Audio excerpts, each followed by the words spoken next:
And welcome, Hoosier fans, to this week's edition of Assembly Call Radio, where each week we discuss the most urgent topics in the never-dull world of Indiana basketball. This is our 131st edition of Assembly Call Radio, and it is our 523rd episode overall of the Assembly Call, recorded on the evening of Thursday, July 25th, 2019. I am your host, Jared Morris. And let's begin this edition of the Assembly Call how we begin every edition of the Assembly Call, and that is with our Hoosier Proud banner moment. And Indiana is the national champion. When it comes down, Indiana will be champion. Smart takes the shot. The Hoosiers have won the national championship.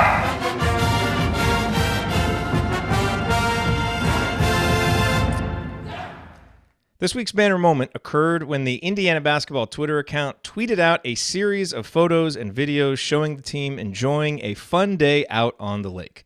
Joey Brunk is shown gliding through the air with a GoPro, Deron Davis lounges on a paddleboard, and Trace Jackson Davis does an impressive but terrifying, at least for fans and his family probably, backflip off the side of the boat. It's always nice to see the players hanging out together and building camaraderie, and I'm sure they enjoyed a fun day of recreation after a summer of sweating through off-season workouts. Granted, it doesn't really mean anything in terms of future wins and losses. Teams across the country are posting images and videos of similar team-building activities. Some will have great chemistry and win a lot of games, others won't. So there's no reason to think that one trip out on a boat is going to have any type of long-lasting impact for this group of Hoosiers that every other team probably won't have as well. But on the bright side, everyone was pictured, no one appeared to have any obvious injuries, and Trace completed his backflip without incident. So on another slow week of IU basketball news, in what has to be one of the most uneventful off seasons in recent memory, this will have to do for a banner moment. All right, now let me introduce my esteemed co-hosts for this week's show. To my left, he is a longtime high school basketball coach in the state of Indiana, the founder of the Delphi Bracketology Club, and he is only partially recovered from seeing the Twitter video of Trace Jackson Davis doing his backflip. He is the coach, Brian Tonsoni. He remembers the days when a movie cost $1. Heaven help you if you ever decide to pop your collar. Play hard, but remember, fake hustle is a crime. He's the coach and it's Tonsoni time. Coach, what's on your mind? Man, I can listen to that song all night long. That is fantastic. You know, I appreciate everyone on Twitter today worrying about me when the videos came out, and I really appreciate those people being concerned about my well-being. And you know, I'm just excited for some news. Keep checking Twitter over and over for an assistant coach announcement, a schedule announcement. We did get some Anthony Leal information today that he's down to 2. That's a good thing. And hopefully he'll end up picking the Hoosiers. So excited about all of that. And to be honest with you, it's good that the kids can jump high. It'll help them with their jump shot. Strong legs help them with their jump shot. So that's the way I'm trying to turn that to a positive. Really excited about having IU Artifacts on, just an outstanding person as well as a great IU fan. And so I'm looking forward to tonight's show. Absolutely. And to my right, joining us as he does every offseason is the man behind one of the most beloved IU sports Twitter accounts, IU Artifacts. It's the greatest gold mine on the internet. Really is. He's an IU sports memorabilia super collector, one of the most loyal and knowledgeable IU sports fans you'll find anywhere. And it is my sincere hope that one day he comes across my personal IU sports memorabilia holy grail, the Cheney Needs One sign from 1993. He is Chris Williams, a.k.a. IU Artifacts. Chris, what is on your mind when it comes to IU sports this week? Well, the Leo announcement, take that with a grain of salt. We were talking about earlier, kind of a polarizing picks there for different reasons, obviously. So that's something to watch. But mine is actually unrelated to basketball. I had the chance earlier this week to go tour the new IU golf course, the Foul course. That's replacing the course that was there since the late 50s and was much needed change in terms of it's a completely different layout. One of my high school teammates is the superintendent there, so I got a chance to drive around with him. It's going to be impressive for the men's and women's golf programs. It's going to be a game changer, a much needed facelift, and it's probably going to be a course that you're going to see host some tournaments, maybe on the amateur level or potentially at the professional level at some point. So that's always exciting, and it's going to be a good thing for the university as a whole. So Where's the new course? It's on the existing course. It's right there really? off the bypass. Yeah, they leveled. It's been about a 2.5-year process now, still going. Oh, geez. Yeah, a lot of work still to go, but it's gonna be really nice. Wow. Very cool. Very cool. All right. Well, here's what we are going to talk about this week, as we usually do. We'll run through a few Hoosier headlines, including, as you guys mentioned, Anthony Leal whittling his list down to 2. Then we're turning the show over to Chris, and he's going to talk us through some of the most interesting items from his IU memorabilia collection. New stuff. If you've watched these in past seasons, there'll be some new stuff that you'll see. And then finally, we will answer a bunch of your questions in our final segment. All of that coming this week on Assembly Call Radio. Before we get to all that, a quick word from this week's sponsor, SeatGeek. Do you ever feel like ticketing websites make getting to the event difficult on purpose? It's as if they're so big, they feel like they can get away with not caring about the customer experience. But not SeatGeek. SeatGeek cares desperately about the satisfaction of their customers, which is why a quick glance at the App Store shows over 50,000 5-star reviews. Why? Because SeatGeek delivers a better process for buying tickets. SeatGeek pulls together millions of tickets from all over the web, and then they rate each deal on a scale of 1 to 10. And the user interface communicates it all clearly by displaying tickets on an interactive seat map so you can see right where they are, and by using a color-coded system for value. Green dots mean good deals, red dots are overpriced. Oh, and every purchase is fully guaranteed, so you can shop for tickets with confidence. I have the SeatGeek app on my phone. It's by far the fastest and easiest way to find tickets when my wife and I want concert tickets or tickets to other sporting events here in Dallas. It is always the first place that we look. Can a brother get some coupons? Of course. Best of all, SeatGeek will even give you $10 off your first SeatGeek purchase. All you need to do is use our promo code. So download the SeatGeek app today and use the promo code ASSEMBLY for $10 off your first purchase. That's promo code ASSEMBLY for $10 off your first purchase. All right, gents, let's talk some Hoosier headlines. Some of these we've alluded to. There's still no assistant coach, and really I don't think any of us have any news or rumors that we're able to share that are really worth sharing at this point. So nothing really on that front. There was a new offer out to a young man named Jordan Geronimo, who I guess is a high riser, just in terms of kind of this summer. His play has really, gotten some people's attention. But, as we know, offers are fine, but we really start getting serious about actually talking about a guy on this show when he takes a visit. So nothing, much to say there. Devontae Green did tweet at one point, broke 4 records today. That's got to be a new record. So that was an interesting meta tweet there. I don't know what the records are. I'm just going to pretend that they were all shooting records and that Devontae is just out there busting out 3-point records with the longer 3-point line. It'll make the offseason a little bit more pleasant for me. And then, of course, the highlight of the offseason so far for Coach. I don't want to see about vertical leaps anymore. The vertical jump videos, which did at least provide one piece of news, which is that Al Durham, Devontae Green, Justin Smith, Trace Jackson Davis, Rob Finnessy, and new walk-on Nate Childress, who we don't talk about a lot, but he's a preferred walk-on, they all registered vertical jumps of over 40 inches. So that's impressive. Coach would rather see him doing drills, but at least we got to see the continued growth there. And then, of course, Anthony Leal, he's down to Stanford and IU.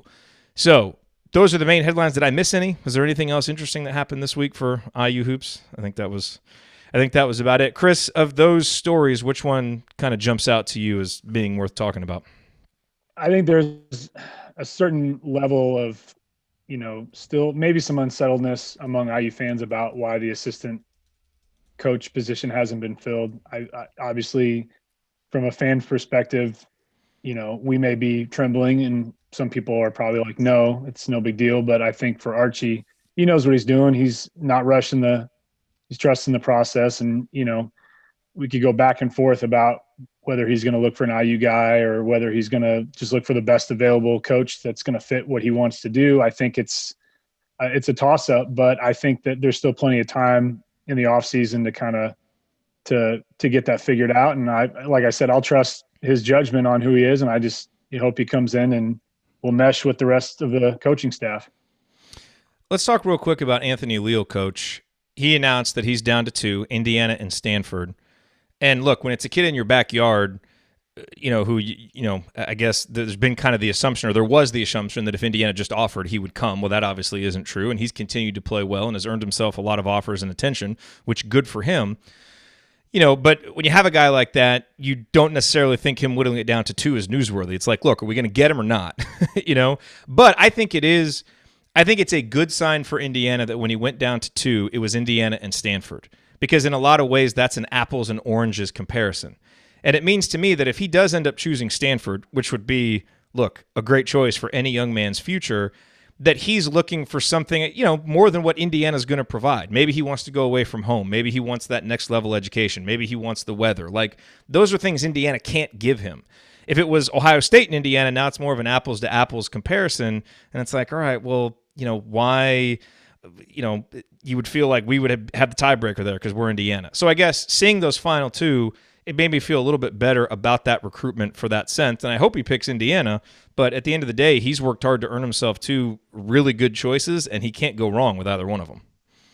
Yeah, I've really grown on Anthony Leal. At first, I thought his shot was a little slow, and I know that he was a maker, and that was what's important to Indiana is to get makers.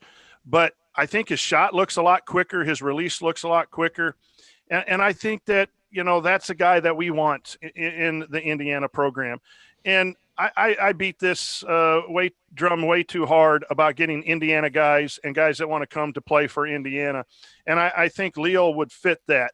And I think Kent Sterling in our community chat had the greatest post about the two choices, that it's hard to turn down a Stanford education. And the ball's going to stop bouncing for everyone at some point, and your education is going to make a big difference. And so you cannot fault the young man if he does choose to go to Stanford. You applaud him for having the ability to get in there academically, and you root like heck for him at Stanford, wishing that he would have come to Indiana. This is not oh my gosh, the sky is falling if he does not. There's a lot of players in that realm of his type of player. But you like a kid from Bloomington to come to IU who wants to play with IU. And if he and Trey Galloway both end up at IU, they have that cohesion. That is something, if we look at the models that win in the Big Ten overall, the Purdue's, the Wisconsin, some of those, they get a lot of guys that want to play in that system, and they mesh and they play well. And you sprinkle it then with your super uber athletes. We're close to doing that. And give me Cross, Leal, Galloway, and then pick your fourth one and maybe even a fifth if one opens up. That's a heck of a class, getting back to where it's Indiana guys who are going to get some, floor burns and really feel bad if Indiana doesn't win. And I just long for those days where that's 13 players instead of 10, 11, 8, 9 guys on the Indiana. So I'm excited that he's down to 2, and I think that's a good thing for Indiana basketball. It does bear mentioning. The Stanford education is great, but it's not like he's choosing between Stanford and the University of Phoenix. Indiana offers a pretty darn good education too.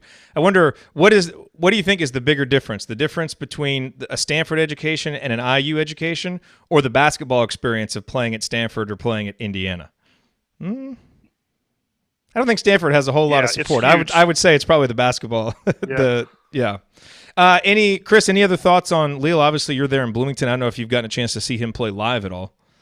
I haven't. I haven't really had a chance to go to a lot of high school games, and the one I wanted to go to when Langford came to town was the same night as the senior night for Ohio State a couple seasons ago. So I think it would be a good fit for him. I mean, to come here, I think it's a natural fit for a Bloomington kid. But again, from a basketball perspective, it's a no-brainer. But as Coach said, eventually your career is going to be over. You got to think about life after basketball. And it could be that's what appeals to him with Stanford. It could be the weather. There's a lot of things. I like his athleticism. I like his size. I agree with Coach. I think the shot's going to have some work done on it. But I think that's the case with a lot of kids coming out of high school. The shot's just not going to be as silky smooth as like a Calbert Chaney as we'd like to see. But give us another one of those, baby. Yeah, no kidding. But like he and Galloway go way back, and I think that cohesion is a big thing. And I think with Galloway, I think things look pretty good for him coming to IU, at least from most circles that you read about and you hear about. But there's a long way away, and I don't think either one of them are in any rush to make a decision. But I think in the end, I'd love to see both of them, and I'd like to see Matt Cross as well, and Christian Lander, and keep bringing them in. And I like what Archie's doing aggressively with these guys, and they're showing up. The coaches are there, and they're visible. So that's all you can ask for. Yep. All righty. Well, coming up here on the Assembly Call, it is time to turn the show over to Chris. As we do once every offseason, he has picked out a few select items from his vast collection to show us and tell us the story of. It'll be fun. It's always a treat. Stick with us here on the Assembly Call.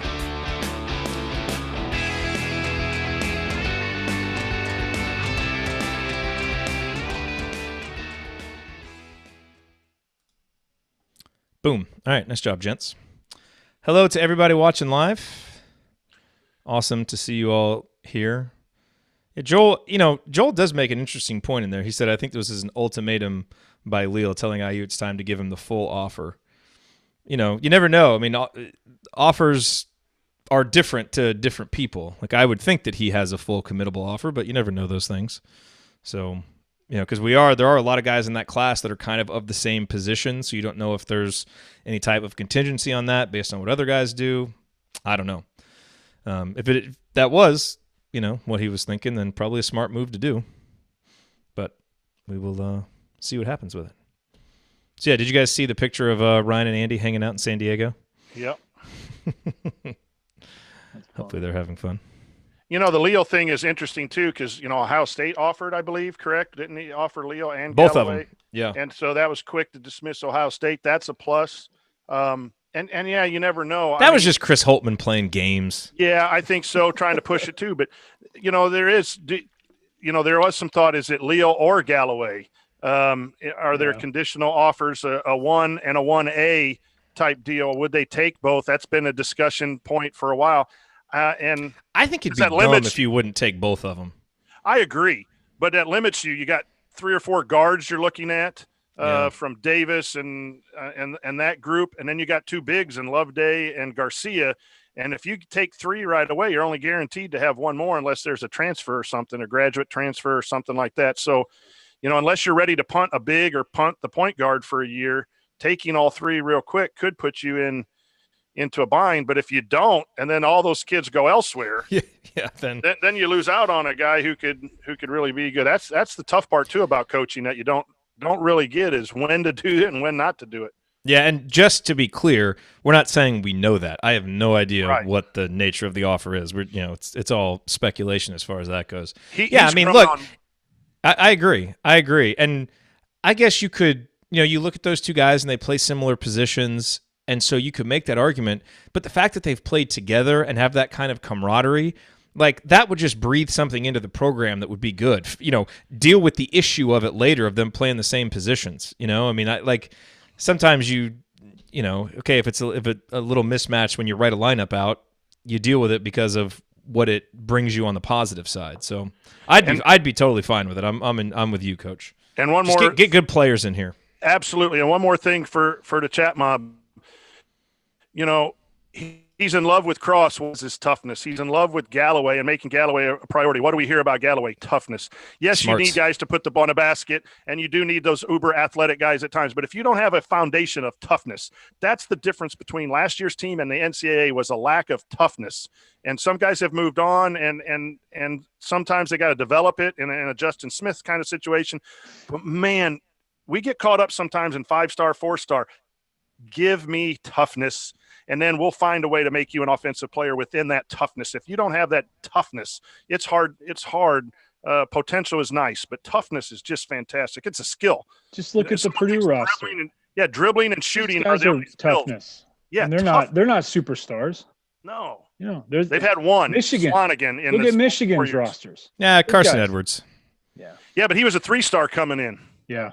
Well, yeah. Oh, you're talking about recruits, superstar recruits. Right, yeah. Right. Yeah, superstar recruits. Yeah. So, anyway, and rose-colored glasses. But, hey, some good questions about the artifact stuff and what memorabilia we would want to secure. So, we will get to that. I got to give a shout out to Chad, my fellow B-Town native. I know him. We go way back. Do you really? Oh, yeah.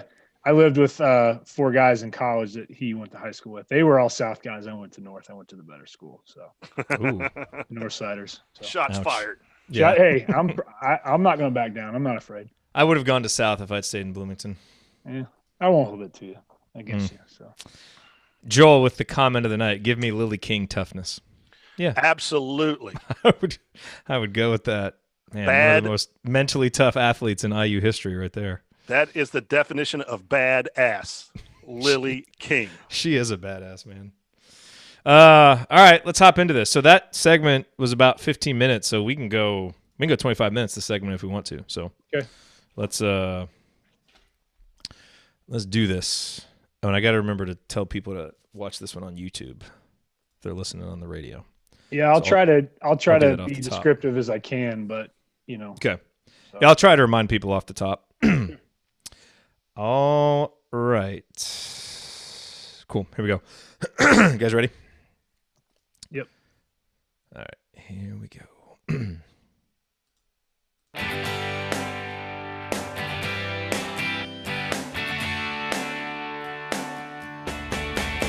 What's going on? It's Christian Wofford. What's the only thing better than an epic buzzer beater?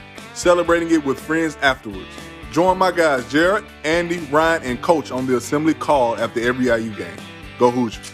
Thank you, Christian. Welcome back to the Assembly Call. You can find all of our content at our website, assemblycall.com. And if you ever want to participate in the live chats during our unedited live broadcasts or watch those replays, then check out our YouTube channel, youtube.com/assemblycall. And if you are listening to the podcast or if you are listening to this on the radio, you are definitely going to want to try to catch up with the YouTube version of this episode because there's a visual component to this. There isn't always on this show, but there certainly is this week because I'm here, Jared Morris, along with the coach Brian Tonsoni, and our special guest, Chris Williams, a.k.a. IU Artifacts, who is here to take us through some of the more interesting items in his collection. We do it every offseason, always look forward to it, and so we are going to do that this week. So, Chris, I know you have some stuff prepared, and we are all excited to see it. Sure. Thanks for having me as always, guys. So I always look forward to it. So going to kind of get us started with a bang here. Hold this up and you can see right there. Front and recognize center. That name. Yeah. So Walt Bellamy is right there on the sweet spot. This is, and if you panel down there, you can see Branch McCracken right there. This is a 1959-60 team signed basketball. And it's a game basketball. So this would have been one that they used in a game. And oftentimes, and I've talked about this in prior episodes, the significance of this team, what they represented in terms of success and what could have been. It's been talked about many times. The team was 20-4 overall. They lost their 4 games by 11 points total, which is not that many at all. And they kind of closed the season with a thrashing of the eventual NCAA championship team, Ohio State, by 16 points. But unfortunately, as we know back then, you had to win your conference championship to go to the NCAA tournament. So, everybody's on here. And the reason why that's significant is I'm going to kind of panel to this guy at the top there. It says Herbie Lee. Herbie Lee was actually kicked out of school the morning of the Ohio State game for grades. He flunked out. And he was a double-digit scorer, so a big loss. And having him on this is significant because I've seen a couple other signed pieces from this team, and he's not on there. So if you're a collector of game basketballs, like team-signed basketballs, you want to have everybody on there. And so to have him on there is a pretty significant, accomplishment going along with something that is this old. And again, if you're not watching it live, you should definitely look at it because the fact that the ball is this old and you can see the signatures as well it's a pretty significant. They're so clear. They are. And this was actually what they would have used was they had a felt tip fountain pen. So this is pre-Sharpie. Sharpies came out in the late 60s, but they had a fountain pen that had a bottle on the end of it, and it fed to a felt tip that you could use for the first time, in the mid 50s and beyond. This is kind of when that became a reality to get basketball signed and have the signatures actually kind of hold true. So this was something I just recently acquired, and it's easily now in the top 5 of what I have just because of you never thought you'd come across something like this. It's a pretty significant piece. So Chris, and maybe the most underrated of the missing banners teams, I would say. Yeah, it's a team you don't often hear about. You hear about 79-80 with what could have happened with Woodson. You hear about 74-75, and we'll talk about that in a little bit. But this team is very much a could have, would have, definitely should have. And if you talk to people, we've talked about Bill Murphy. He comes alive when you talk about this team, man. Yeah, and I actually sent him pictures of this, and I never heard back from him. I don't know if he's still recovering from it or he fainted. Yeah, but we've talked about, this is a guy who was there and watched those guys. They were so talented. You had, Bellamy obviously is your star, but you have Frank Radovich, you have Leroy Johnson, you have Bob Wilkinson, you have Gary Long. It was a really good team, and it was one that had really blossomed from the previous season where they were kind of up and down game to game. You never knew what was going to happen. They really kind of came into their own, and just early in the year had those 2 losses, and then in conference play 2 losses as well. That just kind of that Ohio State team was so good, but many people say that this is a team that definitely could have beat them. What'd you say, Coach? Bob Wilkinson is from my hometown, LaPorte. Oh, okay. Yeah. And so that was the name I saw on the ball there. And then Gary Long stopped by the Assembly Call tailgate last year, and we were able to get our picture taken. And then I know Glenn and Charlie, I think I know Charlie, I think, was involved with Indiana basketball, high school basketball. I may be confused that with someone else, but there's a lot of members on that team on this basketball that you're displaying on the YouTube video. That's a lot of good guys there. And so that's a good piece right there. Yeah. It's, and again, a ball this old, you just don't expect the signatures to ever last the way they have. So that's something that do you do anything to preserve them? I mean, they're in cases, and I shouldn't be handling it with just oils, but I'm not going to be that pretentious about it. But yeah, I have them in cases. Usually the more significant basketballs I'll put in a glass, like an acrylic cube. So just that it's protected. It's not really UV protected enough is where it should be, but it's going to be at least the dust, and you're not touching it constantly with your fingers. But yeah, the more significant basketballs I have, I try to definitely keep them out of sunlight and protect them in something that will keep the signatures true. So definitely. Awesome. Yeah. Chad, our Chat Mob Chad. He asked me about something related to AJ Guyton, and I unfortunately don't have anything wow related with AJ Guyton, but I do want to bring in a ticket stub, and I want to see if you all can kind of reminisce about this significance. This is February 1998 against Illinois.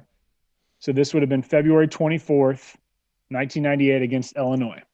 And I want to give you a second if you can kind of recall what you may remember about that game. This is the 97-98 team, so there's a lot of this is kind of like a very weird era of IU basketball. But I'll throw out some names. Wait a minute. Was that the Valentine game? What do you mean the Valentine game? Where the infamous, like, he tossed Knight and then walked by him. I think he gave Knight 3 technical fouls. Yes. So this would have been. So yeah, let's kind of recall a little bit about that game. Was it Ted Valentine? Yes. So I've heard various stories, and there was an article I remember reading years back by Seth Davis, who's from SI, who talked about the ongoing rival between Valentine and Knight going back to the 92 Duke game, where, if we remember, he gave and I'm not even talking about toward the end of the game with all the foul issues, but he gave Knight a technical in that game that Knight felt was very undeserving. And so there's always been rumors that anytime Valentine came to Bloomington, there was kind of some built up resentment by Knight toward Valentine. And in this game, Knight was on his case the whole game. I was there. I remember it to some extent. I remember the booing, and I remember Valentine and Knight kind of jawing at each other.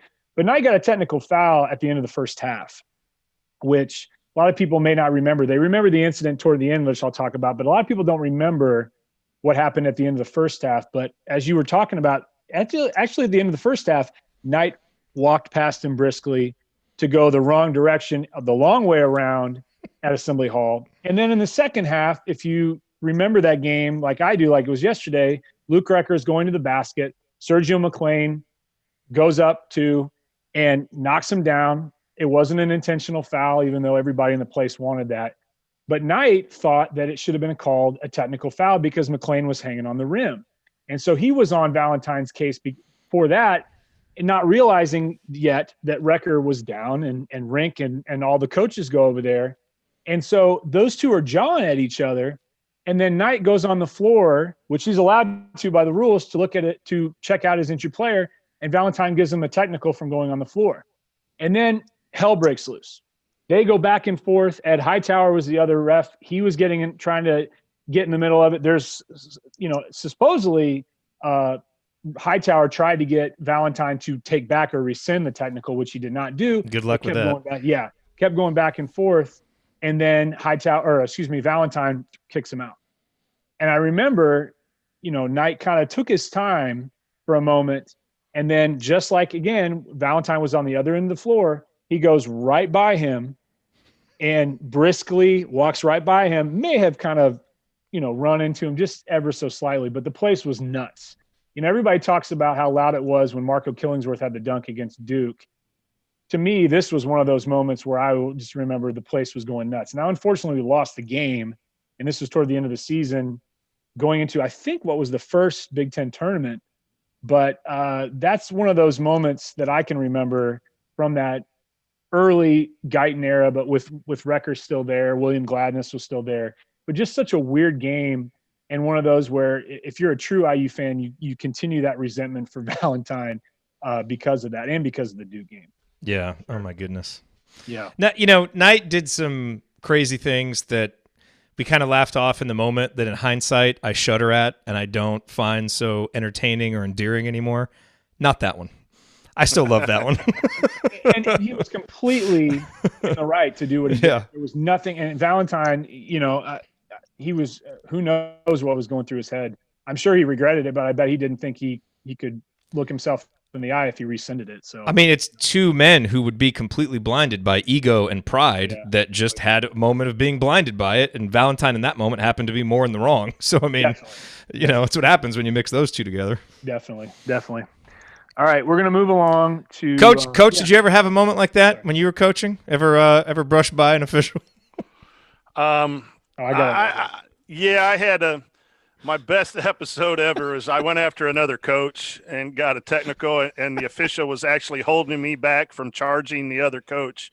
There had been a little bit of a history between the programs and accusations of dirty play, and he was accusing one of my guys of screening illegally.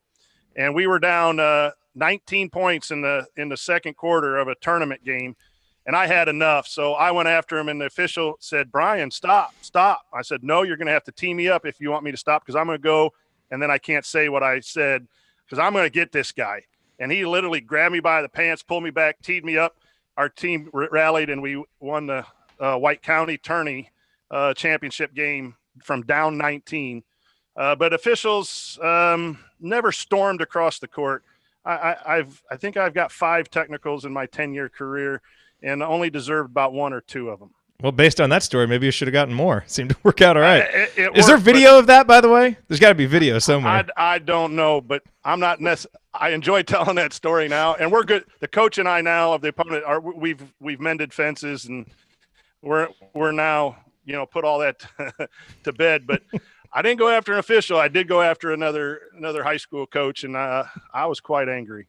Coach, if you're going to be on the bench again this year, I got to come up and watch you in your element. I'm going to have to do it.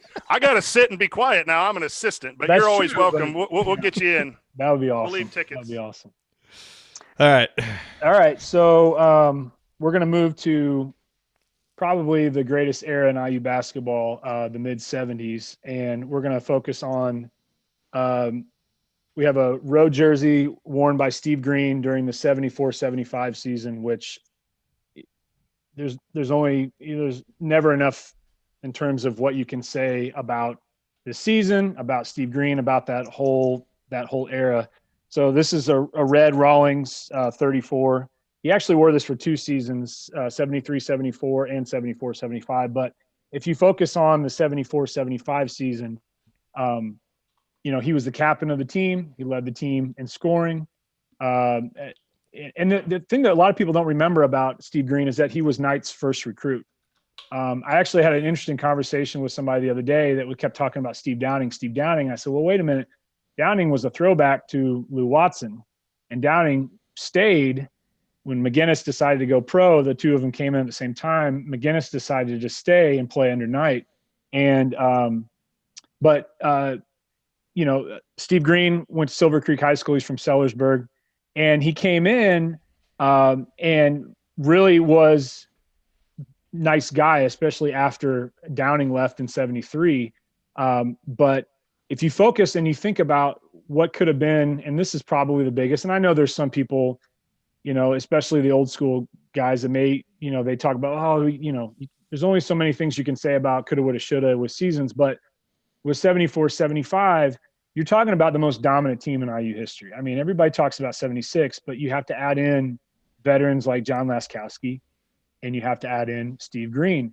The team, they won their games in the conference by an average of 22 points. That's unprecedented. It's never going to happen again. And it kind of started this run of 36 straight conference victories. And my dad was lucky enough to be at IU from 72 to 76. And you talk about the 4 best years to be at IU for basketball. It doesn't get any better than that, because you have a Final Four in 73, you have a shared Big Ten title in 74, you have a Big Ten title, and unfortunately falling short in 75, and then you have 76. But I think a lot of times Steve Green is not given the credit that he deserves. He's kind of forgotten, and I think Laskowski in the same way, because those guys didn't get that championship that they thought they should have had, and all the guys, Buckner and Wilkerson and Cruz and Abernathy and May and all those guys, they got that championship and they hit that pedestal that they wanted to. But Green is one that I think is, when you look at the list of players, he's always underrated. He's always never spoken enough, because he was first team All-American his senior year. And I think that's something that is not not enough focus on. He's on the all underrated IU team for sure. Yeah. Coach? Yeah, if you're watching on YouTube, Chris, could you hold that up again? This is a Certainly. road jersey with the crimson. Do you have a favorite type of jersey in your collecting? Indiana hasn't changed very much, but I know that you've talked about different uniforms in the past. Do you have road, home, or a particular era that you prefer to collect? The interesting thing is that there is, the plainness of the jersey and the style has changed slightly. When you get into the 50s and early 60s, they have the lettering on here is almost, they call it like a chiffon. It's almost like a letter jacket lettering where it's kind of raised up. That's unique, but again, it's the simplicity of what Indiana is. There's no fancy logos or anything like that. The 60s introduced a black trim around jerseys, which came with Lou Watson, and that it's unique, but it's also odd. My all-time favorite jersey was worn for 2 seasons, and I've talked about it numerous times. I've posted about it numerous times on Twitter. You can go find a picture of it, but I have Steve Downing's jersey from 70 to 72, and it's like a dark maroon, which I know doesn't really fit with the crimson, but it's a dark maroon and white, and it's as plain as you can possibly get. But to me, and I posed this a few months ago on Twitter as a poll, there was going to be one jersey that IU ever did a throwback of, that would be it. And it's not even a question. I always go back to that one and that design, because even the road design, which is this true, it's like almost like a blood crimson maroon. It's like a hybrid of maroon. It's so dark. It's not what you would think of with IU, but it's so unique. And to me, it's so cool. That would definitely be my favorite era to in terms of jerseys. Definitely, Coach. Well, we've never exactly been consistent with our color scheme. No, we haven't. So. And it's interesting. Knight wore that jersey for 1 season, and then in came the Trident logo, and in came the red and white, and that dominated until the change in the end of 2002, when they spent all the money to raise the logo and made a unified color. Because if you think about the late 90s, early 2000s, everybody was doing everything. You had all that crazy stuff with the oval and the football team, which I won't speak any more of that. But and we know that Knight, as a traditionalist, was not going to go for that. And there's but for the most part, you were expecting the same consistency when Knight was here when it came to jerseys and uniforms. That was not going to change, especially with the names on the back. That was not going to happen. No. Okay, so this is going to be a little bit more, a little farther back, but I love the story. that goes We've along. probably got time for like maybe 2 more, Yep, and then we'll yep. we'll do the rest at the break. But Perfect. just so you know, we're on time. Okay, so we have a 1941 schedule. No, it's not coming in great there. But the cool thing about this is that McCracken decided to take a West Coast trip that season. And they played, reading the schedule down here, they go out there before Christmas. They play at Stanford. They play at California and Berkeley. They play at USC and LA. And then they play UCLA. And later that season, there was an article written in this magazine called Look Magazine. There's Churchill on the front. Wow. And the editor of the magazine was a man named Harlan Logan. And Harlan Logan was an IU grad. He played basketball here in the 20s. He was, I think he was a letter in 1924, 1925. So he would have been there at the very beginning of Everett Dean's career. But he did this spread on the team, and they're called the Point a Minute Men. And the interesting thing about the Point a Minute Men is because this kind of embodies the Hurricane Hoosiers. But the thing I love about this article is right there. This is Andy Zimmer of IU guarding Jackie Robinson of UCLA. Wow. And that's cool. The only reason I knew this has existed is I was looking at an auction catalog online, and I found this photo for sale, the original photo. And I was like, oh my gosh, that's Indiana and that's UCLA with Jackie Robinson. And so I found out it was in Look magazine. And then I frantically started looking for this magazine because I wanted to find this photo because it's cool. I mean, the article is about Indiana. It's about the team. And, this is the year after they won the title, but it's Jackie Robinson. And so my plan eventually is to get another copy of this, cut this out, and frame it with some other stuff I have from the season, because you're just bringing in so many cool storylines. It's such a good conversation. That is awesome. It is. I'll post information about the date of this magazine if anybody's curious and wanting to find it, because it took me a while to find it. But there's too many cool storylines. And I think obviously because the editor of the magazine was a IU grad, that's a big reason why they were in there, but still such a cool story.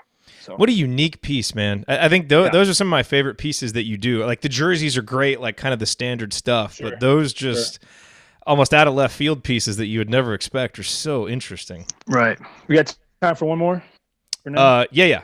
Okay. I'll bring in, let's bring in a bowl here. Silver plated bowl, nothing specific, and this is going to be hard because of the reflection, so I'm going to have to read it to you. Is this what I think it is? I think it is. It says Indiana University basketball, 1989-90, most valuable player, Calbert Chaney. And so you're wondering, why doesn't Calbert have this? And that's a great question, and I'll get to that in a moment. I got this from a lady online who found it at a Goodwill store in Columbus, Indiana. How it got there, no idea. But she said she paid $1 for it. And that's what I about fainted. But when she got it, it had tarnished so bad you could barely read the inscription. So I'm guessing the person who processed this didn't even look at it and just put it out there for $1. And so I basically said, look, I have to have this for numerous reasons. What do you need for it? And I was able to get it. But I will tell you that I have reached out through a friend of mine who is a former manager to Calbert, because if he wants this, I want to get it back to him, because I don't feel comfortable having it if he's been looking for it. So that's been in the process, and I'm still waiting to hear back from it. But it's such a cool piece, but I wouldn't feel right owning it if he has been looking for it. But I still have so many questions about where has it been all this time? Why doesn't he have it? And how did it end up in a Goodwill store 30 minutes east of Bloomington? So this is the Magnificent Seven season, coming in as a freshman. He shared this award with Eric Anderson. So each of them got one of these. But if those of you not familiar with 89-90, if you want to hear Knight's tirade about the 8-10 record, losing to Purdue, that's what he's talking about. That was the season. Yeah. And Knight came in as one of the most unheralded in this group and shined very bright. So Chaney came in. Yes, thank you. Yeah. So, yes. What a great I love that piece for obvious reasons. And again, I have it displayed, but I'm hoping that I hear something either way, because I definitely want to get it back to him if he wants it, because that's where it should be. So. Yeah. Okay, so we're going to take a break. We have to take a break. We'll come back, and we may do one or two more, and then we'll answer questions. But if you're listening, if you want to see more, Chris, I know you have a couple other pieces, so we'll do them, now live on YouTube, and people can watch that. So if you watch the YouTube replay, it will be there. But for now, we've got to take a break. So coming up in our third segment, again, we'll do maybe another item or two. Then we're going to answer your questions, including what our Holy Grail memorabilia pieces would be, and whatever other ones come in. That's next. So stick with us on the Assembly Call.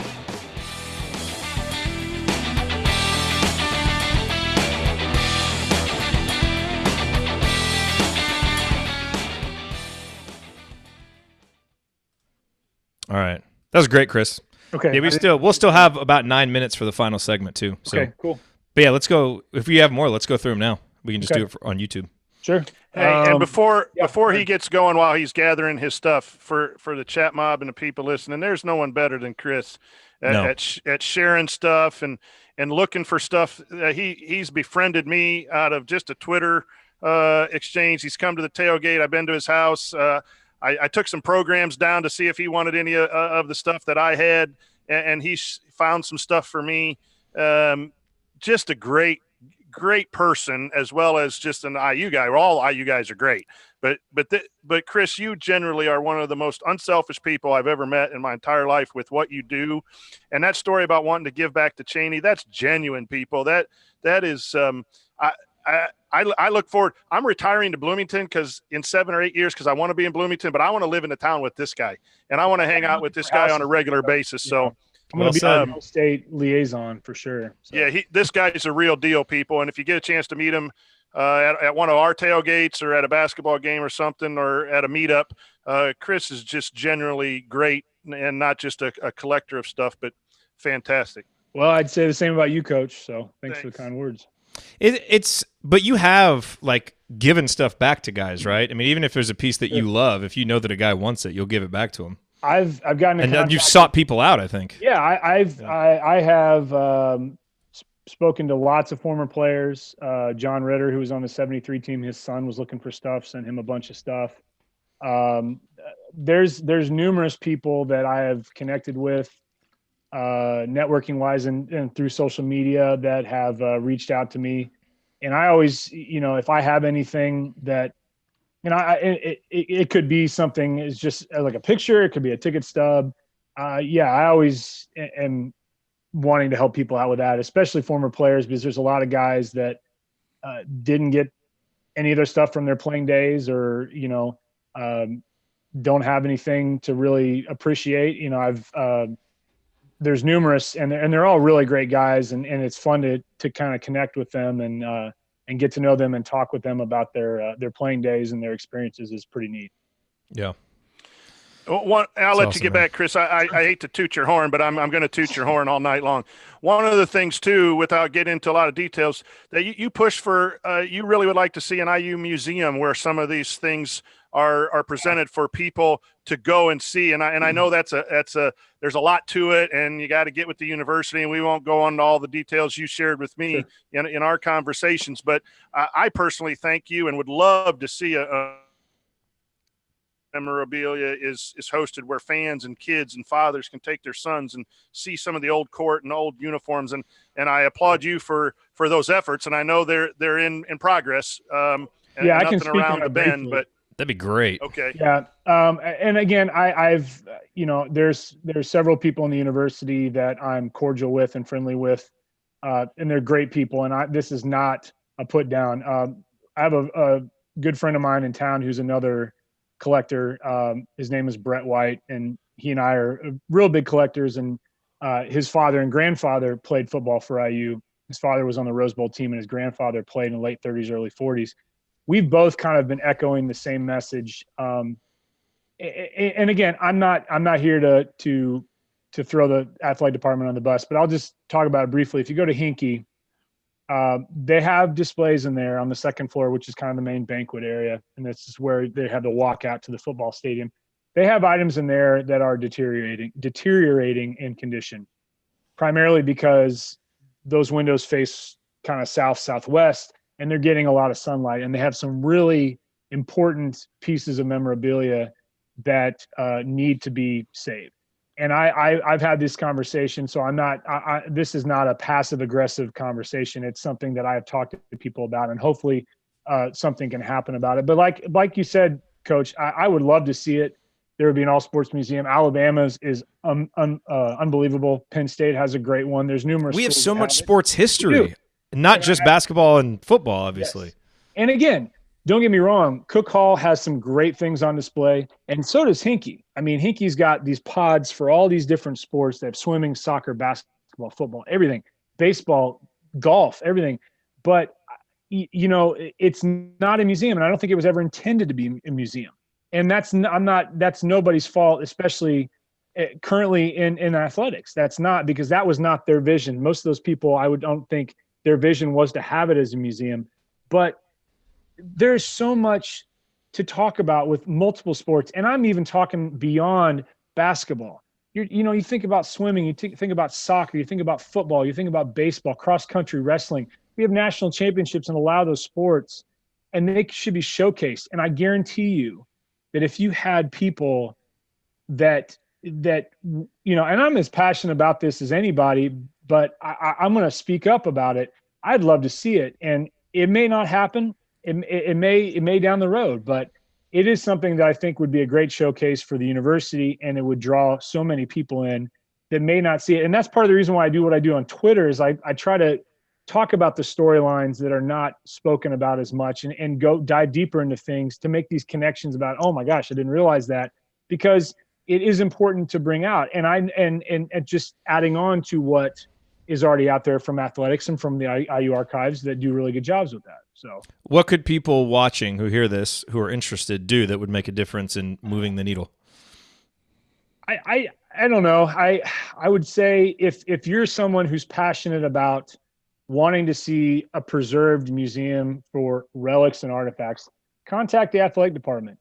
You could contact Fred Glass, contact one of the departments specifically, and just say, and again, I don't come at this from an angry perspective. I don't. It's a passionate perspective. And the people that I've talked to and the friends I have in athletics that I've talked to about this, they know that. It's about the passion for what we have in there, in those cases that represent our history, that needs to be preserved properly, because you don't want to see something as significant as the game ball from the 45 IU Purdue game that capped the winning undefeated season in 45, the undefeated Big Ten season championship. You don't want to see that destroyed, and so I think if you have a passion for that, contact the athletic department respectfully and say, what can be done to push forward with some kind of sports museum. So that, and that's what's going to have to happen. I think you're just going to have the public, pushing for it and wanting to see it. And if it happens, it happens. If it doesn't, you move on. I don't know. Maybe not. I won't move on, but that's it. I mean, it's important though. I mean, these things either get preserved or lost to time because individual people are passionate about it and do the work to make it happen. Yeah. And like so I said, I would get behind this 100%. I agree. And I come at it from an angle of, we have so much, and as you guys have talked about, we have so much history that needs to be spoken about through 3D objects and through, a storyline with something. All these items tell a story, obviously. So why not make it something that you can be proud about and make it into a structure? The item makes it real. We live in an increasingly ephemeral society. Yeah. We need real artifacts. We're visual learners. As much as I would love to give people tours and talk about stuff, looking at it and seeing it is better than just hearing about it. And so that's I wish I could figure out a way to do this full time and talk about it and experience it, because it's in every day I think about it. There's not a day that goes by that I don't think about it. So. And there's a big difference between seeing something online and seeing something real. And the things, Chris, that you've shared with me, I got a Divine Redding jersey that had to be cut off of Divine Redding. That's why it's so small up here over my left. Got a pair of Hartman game worn shorts. When you grab them, man, you feel like you've been in the team. It's different. It's different than seeing things online. And I know in a museum you might not able to touch them. And I'll tell you, folks, I sit down here sometimes, just hold the artifacts that Chris has given me and just kind of relive the moments. Got a Diamant football jersey back here in the corner. I think that's one of the best things I've heard in the times that I've been with you, and I'm glad that you shared it tonight with some and other like people. I said, I go directly to people that talk about this. I don't send angry emails. I don't leave angry voicemails. I called a buddy of mine in athletics and I said, "Can we go up and look at Hinkie?" I was there a few days ago, and I said, "Look, this is what you're dealing with. What can be done about it? Let's get the ball rolling. Let's get this stuff out of here because it's getting destroyed. You have stuff in there that's lost all of its color." And you're talking like the program from the very first Old Oak and Bucket game, 1925, the one that started all with the rivalry as official for a bucket, is sitting there, and all the color is gone from the cover of it. It's been bleached out completely. So that's the kind of stuff that if you don't want to make it a museum, okay, but you can't put things in there that are going to be destroyed from the elements. That's the way I look at it. So, man, we might have to. I just want to applaud that. We might have to chop this out and put it online or something. I want more people to see that segment. But you have as genuine a passion for this as anybody I've ever met. Yeah, and like I said, it's I think about it every day. So, yeah. You want to do? Let's talk. Yeah, let's talk a couple more, and then we'll do the last segment. Okay. The young people in the audience. What is that? Oh, this is great. Young people, you got to go find that phone. video. Oh, I broke. No, I know what the thing is. I'm not that old. No, or I'm not that young. We got to find that for the young people. We got to find that video. Those two brothers that can't figure out how to dial a rotary phone. But in '76, after they won the title, literally anything you could possibly imagine was. Oh, this is great. This is great. Literally awesome. Everything you could possibly imagine was used to advertise the championship. You had Coke trays, you had seat cushions, you had stickers, you had everything imaginable because it was marketable. It was an undefeated season. And one of the more obscure things is this phone that they gave out to each of the players. They didn't, it was not publicly sold. And I've talked to one of the managers from '76. He said, "I didn't get one of those," but it's a rotary phone. It has the team picture on the side, and it says Indiana University 1976 NCAA champions. But it's an obscure thing. But when I found it, I was literally in love. I thought this is the coolest, most obscure, most odd thing I've ever seen. But yeah, I mean, if I could figure out, I got to figure out a way to make it work because that would be, yeah. There you go. The old rotary. That is awesome. Yeah, it's definitely, I have a lot of '76 stuff that's advertised, but this is definitely the most obscure. So that's for sure. Great comment from Brian Toohey in the chat. Did that come with an SI subscription? It does look like. Yeah. Did I get my Raiders puffy jacket with it? So yeah, medallion. Did you got to find a way to do that and just like call everybody on the team like, "Hey, Scott May, this is Chris Williams. I'm calling you from the rotary phone." Yeah. Was this your phone by chance? Yeah. Scott and Quinn are in town. What a great piece. And Coach, by the way, I'm going to have to figure out a time to get you and Quinn together because I got to make that, you talk about how much you love Quinn. We got to make that happen. Oh, man. Yeah. We can do it. I'll tell you what, once the course reopens, they play every Saturday together. So I told you how I missed meeting Quinn when I was coaching the Bob Knight basketball clinic.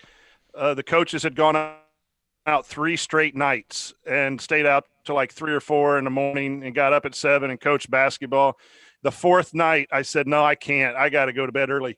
That night, Quinn Buckner bought drinks and dinner for everyone and talked for 2 hours. My hero, and I missed it. So yeah, so I wait now till Thursdays and Fridays to go out because I don't want to go out early anymore. I learned that lesson a long time ago. Right. One more. Yeah, let's do another one, and All then right. we'll do the last segment. It's not a cup, I promise. Holy cow. Okay. So it's hard to see, but Is that a knee pad? Yeah. It says Chuck Taylor right here. So Chuck Taylor, who hails from Columbus, Indiana, probably the godfather of basketball equipment.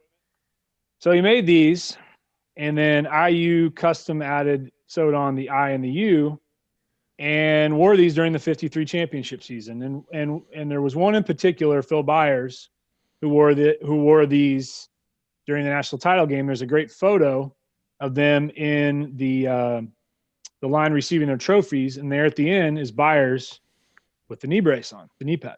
Did they all wear them? Just as no, he's the only one that has it on. Oh.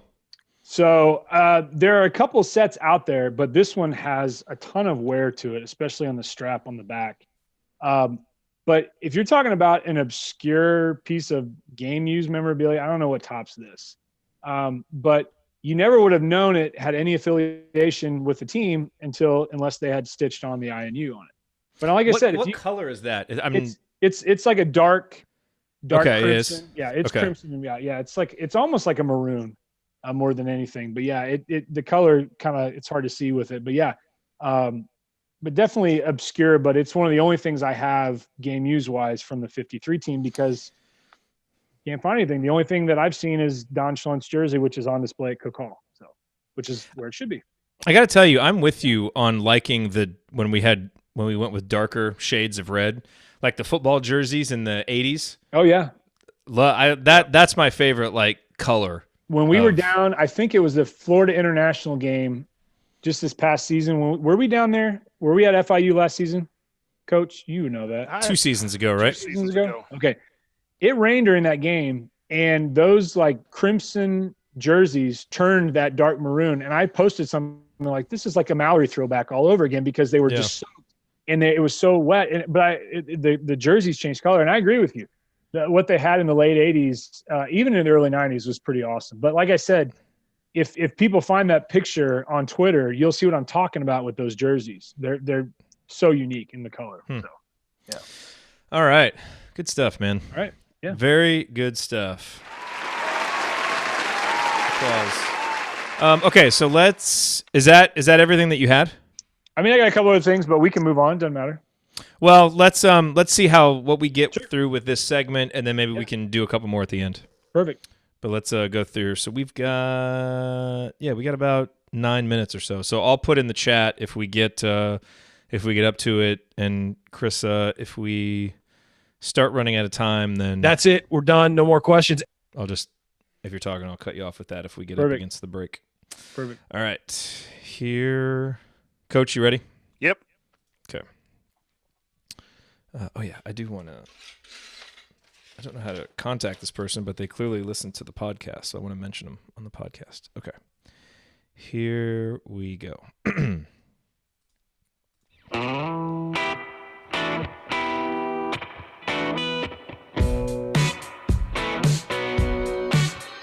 This is Tim Priller, and I never miss an episode of the Assembly Call. Thank you, Tim. Welcome back to the Assembly Call. I'm Jared Morris here with Coach Brian Tonsoni and Chris Williams, a.k.a. IU Artifacts. Remember that you need to be subscribed to our email newsletter. We send out a weekly IU news roundup, even during the offseason. And after every game, we send out a detailed post-game analysis. Just text IU to 66866 or go to assemblycall.com. That's IU to 66866 or go to assemblycall.com. So, Chris, we just went over a few more items during the break. Again, everybody go to the YouTube channel if you're listening on the podcast or the radio and you want to see the video of that, youtube.com/assemblycall.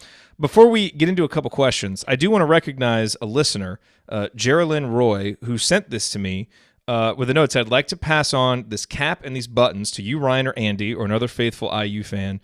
You guys are the absolute best. And I don't have your email address, so I didn't know the other best way to contact you.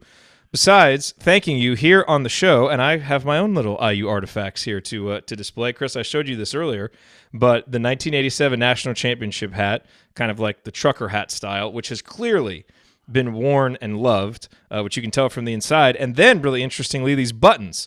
So one Big Ten Champ 75-76 button, and then another Indiana Hoosiers button, and then this one, which you said you had never seen before. Indiana Champ 75-76. And like I said, there's probably 15 different varieties of buttons from 75-76. So when you always see something you've never seen before, that's pretty cool. Yeah. So just Geraldine, wanted to thank you for sending that over. It's amazing anytime we, get correspondence from listeners, but when it's a nice little package with like cool stuff in it, it's always really awesome. So For our questions, this comes from Chad. He says, we already know that Jared would pick the sign from Calbert's shot, the Cheney needs one shot. We all know that's my holy grail for memorabilia. But he wants to know for Coach, and I also want to know for you, Chris, what is the one piece of IU memorabilia that you would love to have the most? So, Coach, why don't you lead us off? It's going to be probably Quinn Buckner. The jersey will be very hard to find, I know, but maybe a pair of shoes or something. I've got some programs and ticket stubs from some of his games that I've worked with through Chris. My son said the Watford ball on the shot, if verified, would be a nice piece too. But going back to when becoming an IU fan was solidified for me, it was with Quinn Buckner. I think that would be the ultimate piece for me. Chris, and by the way, those of you listening, tweet us and let us know. Tweet at Assembly Call, at IU Artifacts. Let us know what your just primo holy grail piece of memorabilia would be, because who knows, Chris probably has it and he can send you a picture of it. Chris. Well, and Coach, I will tell you that as far as I know, Quinn has all of his game stuff, so maybe we can find you a sock or something like that. There you go. Yeah.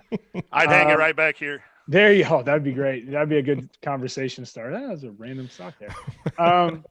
I'd like to go back and find McCracken's jersey. It's harder because they don't have numbers on the jerseys going back there. That didn't start to the late 30s. Something more recent would be the ball that, I'm hopefully Calvert has it, but the ball that broke the scoring record. It's funny if you see the video they showed it. IU Athletics just posted it. When he brought it over there, he tossed it to my buddy Kurt Simic, who was the manager on '93 team. He tossed it to him, and Kurt held on to him until after the game and gave it back to him. But something like that would be, and again, I was just dreaming because I would never feel right having it because he should have it. But like something like that would be amazing. Be cool to take a picture with it. Just hold it. Yeah. Just read on it. Just kind of get in the same room as it. So I would say I think it'd be really cool to have an autographed, like one of my favorite pictures beyond the Cheney needs one picture. I love the picture of the team when they were in New York. It was either in 75 or 76 when they're in New York. Sure. And they just look like such badasses walking in New York City in their suits. I would want to get an autographed version of that photo. That would be awesome. I think that'd be really cool. And then the other one, how about the shorts Tom Pritchard was wearing when he did the Pritch slap? Oh, wait a minute. Look at those. Oh, look at those. Those are the Pritch slap shorts. They don't even fit in the screen. These are massive shorts, by the way. Thank you for sending me that, Chris. We talked about that last offseason because I was going to do like a contest with a piece of memorabilia, and then you sent it to me, and I was like, I don't want to give them away. Yeah. I kind of want to keep these. They are huge. Like size 40 plus 3 inches. Yeah, they are huge. Okay, so let me get to this question here, and we'll talk some basketball real quick. We got about 3.5 minutes left. We had this conversation going on in the community, and I want to get your guys' thoughts on it. The offseason, as we know, a time of irrational confidence in players. We talk ourselves into the idealized version of every player. Chris, starting with you, what player do you feel the most irrational offseason confidence in for the upcoming season, and why? It's got to be Justin Smith. I want so much. It's just frustrating even talking about this. I was going to go Devontae until the last minute, and then I said Justin Smith. We saw so many glimmers of hope with him. And then I saw somebody had posted a video about Archie's offense and how it has to run smoothly with screens being set, like actual screens. This is when I think you posted the thing about where's Brian Sloan when you need it. And I watched. God, that video was terrible. And I watched several times, and I went back and watched a couple games, and I just saw the passiveness of the screen setting by Justin Smith. We don't need to talk about his athleticism. We know that's there. His shot, if it doesn't happen this season, it's not going to happen ever. But I just think, and maybe it may never happen, but I think his on-court demeanor and his willingness to do what he needs to do to be an effective player on the court, which is where we need him to be. We know Archie needs him to be. That hopefully will sink in with him now. And again, I got so frustrated watching those, and it wasn't just him. Everybody in that sequence set awful screens, and anybody who Juwan Morgan and Rob Finney exactly were the ones in the video. Played boys club basketball knows how to set a screen. So that part to me was frustrating, but continuously seeing it from Justin throughout the season makes the glimmer of hope there that it's going to happen. And I remember all the grumblings from people about he's not happy, the stuff with like his dad tweeting all that stuff. Clearly he wants to be there, because if he didn't want to be there, he'd be gone. He would have left. But so he's where he wants to, well, we assume, but yeah, where he wants to be. And I just hope that, and I think it will be, but there's my optimism shining, but I think we're going to see the real Justin Smith, and I hope I don't have to eat those words. I like it. Coach, who's got your irrational offseason confidence? Irrational. Irrational. I think Race takes over a starter's role and scores double figures. That would be irrational. Whoa. Right. Whoa. I think he's going to contribute, but I think my irrational feeling is he goes above and beyond that and surprises everybody. Yeah, see, like I don't have irrational confidence in Rob Finney. I think confidence in Rob Finney is well-founded. I have confidence that Demezy Anderson is going to be a contributor. I don't really consider it irrational because the bar is kind of low, and I think, we've heard about his hard work, and I think he has a great attitude. So I think him just being a more productive rotation player. My irrational confidence, I try to talk myself out of it, and I can't talk myself out of Devontae Green. He's the guy that we're going to have to rely on for scoring. And I really think for him as a senior, I think going into a season with a defined role could change the game for him a little bit. I think his role was all over the place last year.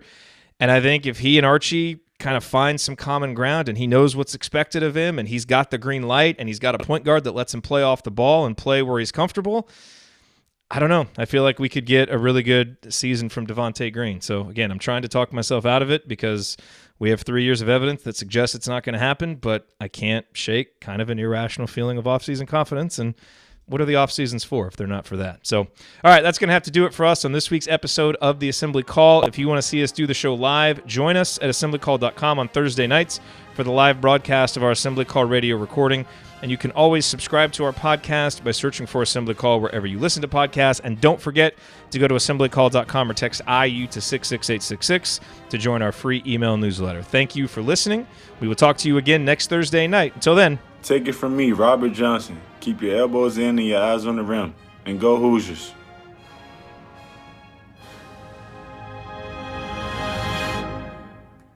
Thank everybody for coming out. All right, I got to get out of here, folks. Thank you. All right. Got a new one there. Those are great. Those are just simply great. I did so I sent him that one because Robert's on Cameo now, which I love because then you can pay these guys. I did that one. I sent him another one that was like, hey, I never miss an episode of the Assembly Call, with Coach, Jared, Ryan, and my personal favorite, Andy Bottoms. But that one was declined. And I don't know. I think they have rules on like you're not technically allowed to use stuff for like promotional or commercial purposes. And since it was like, I think they've updated their terms since it was expressly about the Assembly Call. I think that might have been why it was declined, or he might have felt silly doing it, which is a distinct possibility. But I'm going to try and get something else with him like referencing Andy. So we'll see if it's possible. It may not be. What was I going to say? Oh yeah. Again, if you're listening to the podcast, because I'm going to keep this extra stuff on the podcast, make sure you go to YouTube to see the items that Chris is doing, youtube.com/assemblycall. So make sure you listen to that. Will this be on the podcast? Yes, I just said that. Chris, do you want, let's go through a couple more real quick if you have time. Yeah, I do. My sons are, hi. Hey, bring them over. This is just the YouTube folks now. Come here. Yeah, bring them on over. Say hi. Ryan knows the boys. This is After Dark. These are the guys. These are the guys. This is Damon. Hey. How you doing, Damon? There's Mitchell. He's over there. Hi, Damon. Hi, Mitchell. Hey, Mitchell. Pop in here. Nice to see you guys. There they go. Assembly Call debut. Yes. So, your two true most favorite pieces of memorabilia, personal memorabilia. Yes. Yeah. So, you don't know much. So, all right, I'll show you one more. This is kind of a interesting story too. So here, candy stripes. Everybody's seen those. This one's got a Indiana patch on it. Okay. And if you go on the inside of them, you can see there's an ASICS logo. And if you guys know about IU in the late 80s, we were ASICS for one season because you can remember because the numbers were really small. Numbers were really small on the jerseys. they're ugly. They're really ugly. But ASICS had financial issues, and they had to. IU had basically they had no choice but to scramble at the last minute, order uniforms from Champion, which is the jerseys that they wore from the early 90s. But they couldn't wear ASICS or advertise ASICS anymore because they were going through financial turmoil. So they put these patches over the ASICS uniforms or the ASICS warm-ups that they wore. And they had to wear them the first half of the 90-91 season, which is the season we won the Big Ten title. Yeah. And you can also note, because if you look at games in the first part of the 90-91 season, the ASICS logo was taken off the jerseys. They're gone because they were wearing plain ASICS jerseys, but they weren't ASICS. So it's kind of like, and there's a couple people that are on Twitter and we talk about this because it's kind of one of the most obscure pieces of candy stripe because it's just patched Indiana. But that's the story of how a company's demise kind of led us to this more obscure. And these are Todd Leary's, which, I think is kind of an interesting story. We all know about Todd, and glad that he's kind of been brought back into the IU family. So yes, but yeah. Last thing, real quick. So, just a plain cutout says Indiana on it, but this is kind of an obscure piece because this company, which is the Custom Color Company out of Muncie, they're no longer around, made basketball figures, evidently, made football figures for college, and also made NFL figures. And the NFL figures, they made all the teams at that time, and they're pretty common to find. This is the only basketball figure for IU I've ever found. And it's kind of interesting because if you see these different versions of them, they have the same facial expression, the same weird facial expression. Looks a little like Tom Coverdale. Exactly, yeah. So he's got there's some ginger there. So but it's interesting because if you know IU football in the late 50s, we had powder blue jerseys. If you know anything about the Phil Dickens era, we wore powder blue jerseys, evidently because it reminded him of the skies in Wyoming, and we had powder blue jerseys with red stripes over them. There are some variations of these for football that feature the powder blue jerseys. And if anybody ever finds those, don't get rid of them. They're worth an awful lot of money. They're very rare. So just kind of an obscure IU piece. I found this one and a Purdue one, but these are the only two I've ever found for basketball. See, the other reason, getting back to your point about the museum, yes, like the items themselves are really cool. Like it's really cool to see that, but like it's the story it's the combination of the story and the piece, and we need a place to keep these stories and to store both the stories and the pieces. And and that's it's a unique. It's interesting for me because I like being a collector, but I'm also someone that if this happened, I'd be totally willing to go here. You can have all this stuff, put it in there. Let's do something with it, and let's tell a story about it. Let's talk about what this represents and make those connections, because I think there are tons of people out there, and you don't have to be a collector to do that. But there are tons of people out there who like to hear stories like this, and they like to look at the stuff. Like it's interesting to look at the stuff. So yeah. The only person in the history of the show that has gotten more of a kick out of seeing his face on screen than your son is Ryan, by the way. Oh, yeah, he's really enjoying looking at himself. Yeah. And don't we catch Ryan doing every once in a while when he's not talking? Game face. I took a screenshot of one time he has a bottle of water up in the air, and I'm going to use that at some point for him. So he got, by the way, I sent him an artifact. He'll have to tell you about it at some point. I found him a ticket from the 05 Duke game, the Killingsworth dunk. He had his press pass, but we got him a ticket, which he they gave out 50,000 that night, right? Yeah. For all the people who were there, because that is awesome. Yeah, it's I try to find tickets for people from early games and stuff like that. Yeah, you got me the game that was probably my first game. Yeah, and we couldn't figure out exactly when it was, but we could kind of pinpoint the season. Yeah, it's hard. So, yeah. David says, I wonder if anybody has a Kent Benson wristband, especially from the championship. Any of those floating around out there? No, I've seen Kent Benson shoes, but not the wristbands. But that's a good question. Yeah. So, yeah. Does anybody have any memorabilia of Jay Edwards and Lyndon Jones from high school, from Marion? I don't think so. I haven't seen any high school stuff. I have one of Lyndon's jerseys from IU, but not high school stuff. Yeah. That would be on my list to find a Jay Edwards jersey, but yeah. So Jay I want Edwards, to let people know, because I post about this sometimes. If people ever want, they have questions about stuff, they could email me gloryforoldIU@gmail.com, or they could just send me a Twitter message, because I'm always willing to help people out. I mean, I'm obviously looking for stuff, but I don't actively like advertise it as, hey, I'm looking to buy stuff. But I'm always willing to help people, if they're looking for something, or if I can point them in the right direction of where they're of something they're looking for. And I'll also tell people, somebody in the chat said, do you have like a 1996 IU versus Michigan State stub? I'll definitely look and see if I can find one for them, because I always like to do that. Yeah. Chris will wheel and deal at any time. I was sitting next to him at the Ohio State game, and all of a sudden this deal came in for a jersey, and he got on his phone and he was talking to me, sharing his how he was working his deal right in the middle of the Ohio State game. Yeah, that was oldest jersey I have. That was found in a storage unit in Fort Wayne, and I was emailing with the guy back and forth, and I felt bad because I think I was being rude to Coach. We were at the game, but I was like, Coach, I can't let this pass up. And sure enough, I drove up to Anderson, met the guy, and we got it. So, Chris, I've recently come into possession of a 1976 NCAA Champs button and Tom Pritchard shorts from the Pritch Slap, and I'd be willing to trade them for a Calbert Cheney bowl if you happen to have one. Oh, it's I don't know. I don't know what happened. I'll have to look for it, So shorts. Any luck on that Ross Hales game-worn football jersey? No. I know people that have a handful of them from that era, the late 80s era, but I have not seen an 88. So I always look for it.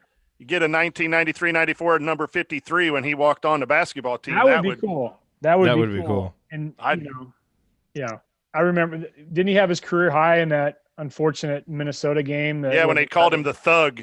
Yeah. The Minnesota press, they brought in the Thug as my brother-in-law. He was though. Yeah. Ross Hales, man. Good stuff. Those are good times. Well, Chris, this was great, man. Thank you. Thanks for having me. Always appreciate this. It's always fun. Yeah. And we look forward to seeing what fun new stuff you come up with next year. So, you're the best, man. You're the best. You are the best. Guys. Hey, happy to do it and enjoy it. So, yeah. At IU Artifacts, gloryforoldIU@gmail.com if you have any questions. Thanks, everybody, for being with us. Oh, Richard wants to know how he gets a Bailey game-worn jersey. That's got to be rare. Yeah. Don't know. That's a good one. That's a hard one. That'd be difficult. Yeah. Let me know too, because I'll be looking for it as well. So, do you have so what about like the special jerseys they've worn, like those Courage jerseys from a couple years ago and the Harlem Renaissance jerseys? Do you get those, or like what happens with those after those games are done? I haven't seen very much of any stuff from Crean's era come out and be released. If it would have been released, it would have been released at the IU Surplus Store, which is how they properly dispose of it, and it's not thrown. By release, you mean like the equipment managers basically like clean out the office? I mean, every once in a while they'll do this for football. They'll release several years of football jerseys to sell. They did that a couple years ago. But for basketball, it's you're never gonna, you don't see it. I mean, they had a bunch of sales in the late 90s, early 2000s where a lot of stuff was released. They still have stuff. They still have I believe they have the stuff from the 76 season, which they should. That's where it should belong, is with the university, with IU. But that kind of the alternate stuff is, I don't know. It's weird. Why it hasn't been released? Who knows what's going on with it? But I haven't seen anything released from it. No. So what would be released? Because the players presumably get to keep those jerseys, right? If they want to. It's interesting because, I would hope that the players would get to keep the stuff, but I don't know how that works with NCAA. There might be something with it, because I know that when the football jerseys were released 3 or 4 years ago, everybody's was out there. I mean, they it's not like you were just finding the reserves or the non-used players. I mean, you were going to find, and this is years back, you were going to find DeMarlo Belcher, you were going to find Tandon Doss, Marcus Thigpen. You were going to find those on the rack. So evidently they didn't get them. But with basketball, I don't know. I mean, they get the presentation jersey when they are seniors on senior night because it's obviously not the one that they're wearing. But, they're issued 3 or 4 of the same jersey. It's not like it was in the 60s where the same, or the 50s where the same jersey was worn for several seasons. And you was just like, oh, well, here's a large 13. You're 13 this season. It's totally different now with these big manufacturers. But, I don't know. I don't know. They could be just hanging them on to them. I don't know. I haven't seen any, though. And I'm always definitely looking. I know that. So. Interesting. Yeah. Well, we could talk about it for hours, but we'll save it for the next meetup and do it over some beers. Sounds good. All right. Coach, I'll see you next Saturday. Yep. I'll be down there. Let me know what you find out about time and meeting place. I think it's Switchyard, but I'll text you. I'll confirm with Galen. Yeah. I got a hotel Crimson Cast. downtown, so. Crimson Cast bar crawl. Ryan and I won't be present, but Andy will be there. I think Coach is going to be there. Yeah, I think Andy's going to drive down. I can't guarantee that, but Coach will be there, and obviously a lot of the chat mobbers. So if you're listening to this on the podcast, Crimson Cast guys are the godfathers. They were the first ones to do it, so I would obviously be there if I could. But go hang out with those guys, bar crawl, see Coach, pop your collar in front of him, do. Yeah, absolutely. All right, everybody. Good night, everyone. Take care, guys. We'll see y'all next week.